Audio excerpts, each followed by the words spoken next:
If you follow me forever. I promise to always never say. If you follow me forever. I promise to always never say never. Give me loyalty, I guarantee your safety. No ifs, no buts, no maybes. If you follow me. Bonjour, bonsoir très chers téléspectateurs, je vous souhaite une bonne année de part et d'autre où vous me regardez.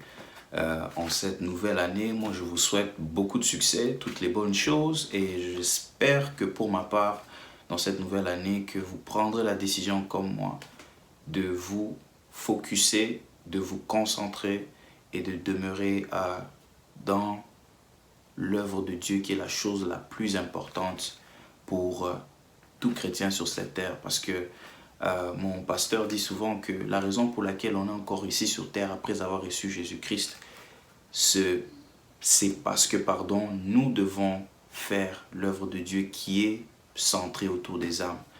Donc cette année 2021, rassure-toi que tout ce que tu fais, c'est en concours avec le désir principal de Dieu qui est les âmes. Dieu dit dans 1 Timothée que son désir, c'est que tout homme soit sauvé. C'est ça son désir principal. Tout ce qu'on fait, les meetings, les vidéos, c'est pour ça. Donc rassure-toi que dans cette année, toi aussi, tout ce que tu fais, ça concourt avec cet objectif ultime qui est les âmes. Alors, dans cette nouvelle année, je viens avec une histoire qui est assez fascinante, mais qui ne paraît pas si intéressante que ça à première vue. Parce que moi, je crois toujours que la Bible dit que les choses de Dieu, la sagesse de Dieu, c'est dans les choses viles. C'est-à-dire que les choses que la sagesse de l'homme ne peut pas considérer ni percevoir. Dieu se glorifie dans les choses viles. Donc, c'est-à-dire que sa sagesse, c'est dans les choses viles. C'est-à-dire les choses qui ne paraissent pas attrayantes à l'homme à première vue, parce que l'homme est charnel, parce que l'homme a une certaine conception des choses qui est contraire à la parole de Dieu. C'est pourquoi il dit que la pensée de Dieu est différente de celle des hommes. Mais ici, Dieu ne parle pas de l'Église, il parle des hommes mortels qui ne le connaissent pas, parce qu'ils sont aliénés à la vie de Dieu. Mais nous, vu que nous avons la nouvelle naissance et nous avons sa parole, nous sommes capables de penser, de voir comme Dieu.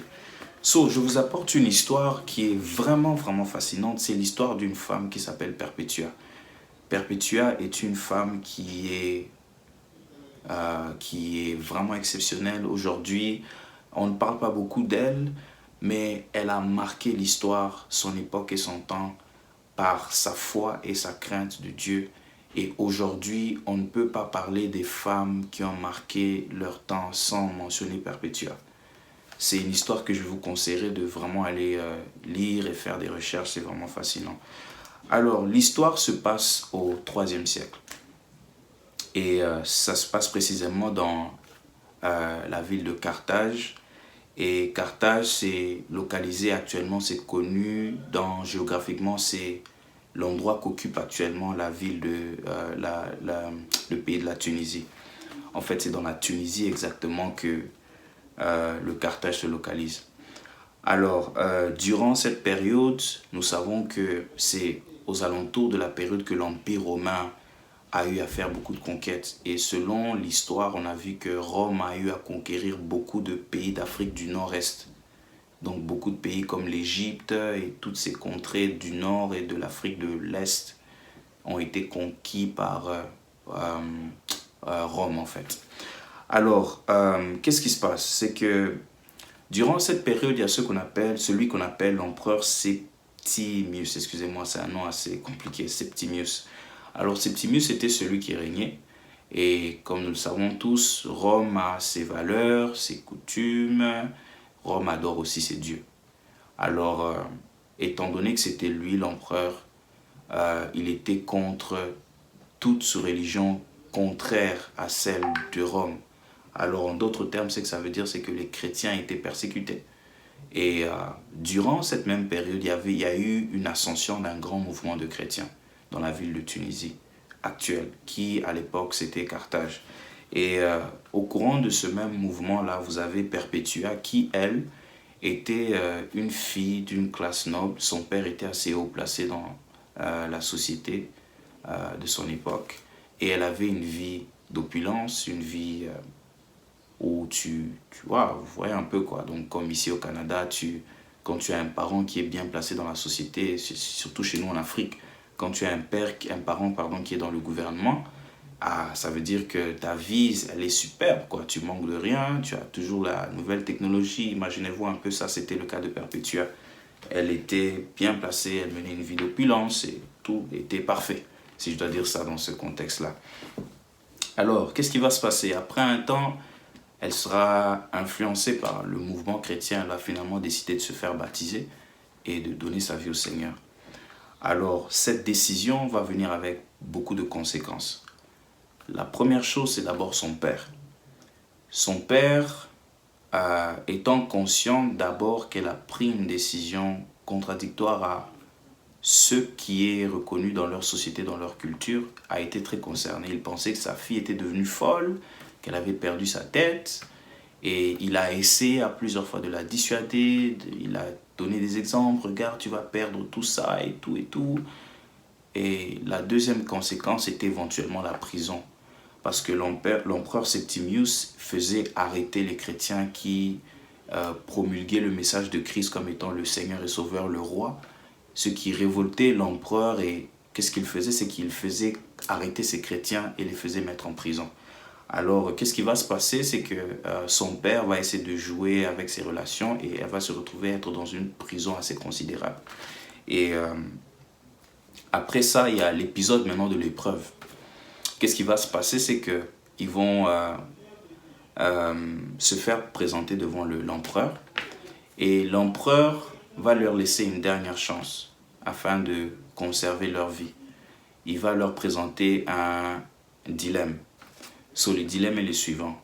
Si ces derniers souhaitent conserver leur vie, parce que tous ceux qui annonçaient Christ se faisaient arrêter et tuer après. Le dernier dilemme avant de se faire tuer ou conserver leur vie, c'était simplement de faire un choix. Le premier, c'était de renoncer à leur foi chrétienne. Et la deuxième chose à faire, c'était d'offrir un sacrifice à l'empereur. Alors, Perpetua va faire partie de cette foule de personnes chrétiennes qui, eux, vont refuser de renoncer à leur foi, mais aussi, ils vont aussi refuser de faire des sacrifices à l'empereur. Et l'ultimatum, c'était qu'ils allaient se faire tuer. Et pour beaucoup qui sont familiers avec l'Empire romain, c'est qu'il y a ce qu'on appelle les arènes. C'est comme des stades de foot à l'époque, mais c'est dans ces stades-là que se faisaient les Jeux olympiques. Mais non seulement dedans, mais il y avait aussi ce qu'on appelle des combats. C'était des combats à mort. Il y a, pour ceux qui connaissent très bien les séries, il y a une série qui s'appelle Spartacus. Spartacus, ce sont des guerriers qui étaient très forts, qui étaient comme des catcheurs aujourd'hui, divertissaient la foule. Mais ça, c'était des combats à mort. Donc imaginez-vous un peu des gens qui prennent plaisir à ce que deux personnes se battent et s'entretuent. C'est assez stupide comment la société était aussi avant. Bref. Alors, tous les chrétiens qui, eux, ne voulaient pas renoncer à leur foi, ils étaient libérés dans ces arènes et ils étaient offerts comme nourriture, comme viande à manger aux animaux, ou soit ils devaient se combattre avec des guerriers Spartacus, ou si ce n'était pas le cas, ils se faisaient clairement tuer l'un après l'autre. Alors qu'est-ce qui va se passer? C'est que Perpetua et son groupe d'amis chrétiens vont se retrouver dans l'arène. Alors il y aura des animaux qui seront relâchés, et lorsque ces animaux seront relâchés, ils vont tenter de tuer Perpetua et ses amis, mais ça ne va pas marcher. Et il y a notamment un record dans l'histoire qui a eu un animal, un ours.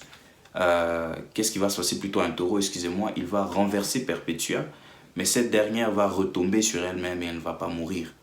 Elle sera sans égratignure. C'était quelque chose d'assez exceptionnel qui s'est passé.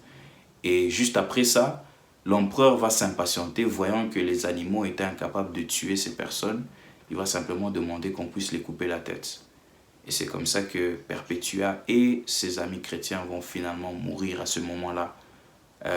Ils sont morts parce que les hommes les ont coupé la tête, non pas parce que les animaux les ont tués. Ça, c'est quelque chose d'assez intéressant. Alors, c'est quoi en fait la morale de l'histoire. La morale de l'histoire est simple.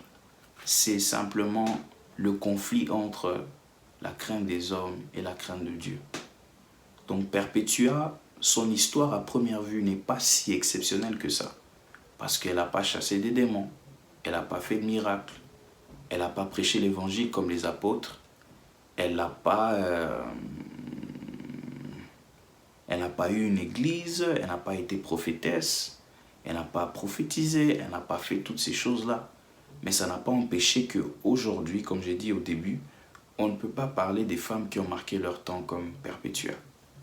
Et c'est simplement par sa foi, par sa crainte et sa fidélité à Dieu, ça a marqué jusqu'au point où le garde de prison observait Perpétua tous les jours. Elle a rédigé une autobiographie en prison.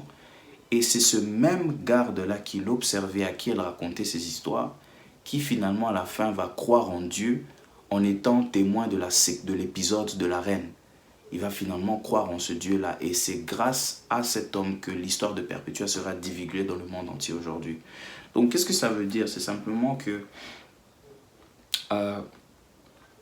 ce qui est important à Dieu, ce n'est pas ce qui est Ce qui est important à Dieu, c'est qu'on fasse simplement sa volonté. C'est tout ce qui compte. Dieu n'est pas compliqué, comme beaucoup le pensent. Il est simple, il n'est pas compliqué. Mais dans sa simplicité, Dieu nous demande aussi d'être fidèle à ses principes, à sa parole. Donc dans cette année 2021 que tu es en train d'entamer, est-ce que tu vas seulement dans l'année parce que, voilà quoi, tu veux réaliser tes ambitions, tu veux réaliser tes rêves, tout ça c'est bien beau tout ça. Perpétua, elle vivait dans l'opulence, elle avait tout ce qu'il fallait. Mais elle s'est rendue compte que ce n'était pas l'essentiel. Ça fait que des fois, par nos intentions, nos ambitions qui ne sont pas mauvaises, parfois c'est facile de passer à côté des choses essentielles. Et surtout nous les chrétiens, la chose essentielle c'est le royaume. Et quand je dis le royaume, c'est l'œuvre de Dieu. Dieu est centré sur les âmes. Tout ce qu'il fait, c'est pour les âmes. Et comme j'ai dit tantôt, la raison pour laquelle on est ici sur terre encore pour le moment, c'est parce qu'on doit juste gagner des âmes. Peu importe ce que tu auras à faire. Ce qui est compte à Dieu, Dieu n'est pas impressionné par les dons et tout ça, non. Il est impressionné par ce qu'on aura fait pour lui. C'est tout ce qui compte pour lui. Même si tu es directeur, Dieu n'est pas impressionné par les postes et tout ça. C'est ce que tu fais pour lui qui compte pour lui. C'est juste ça.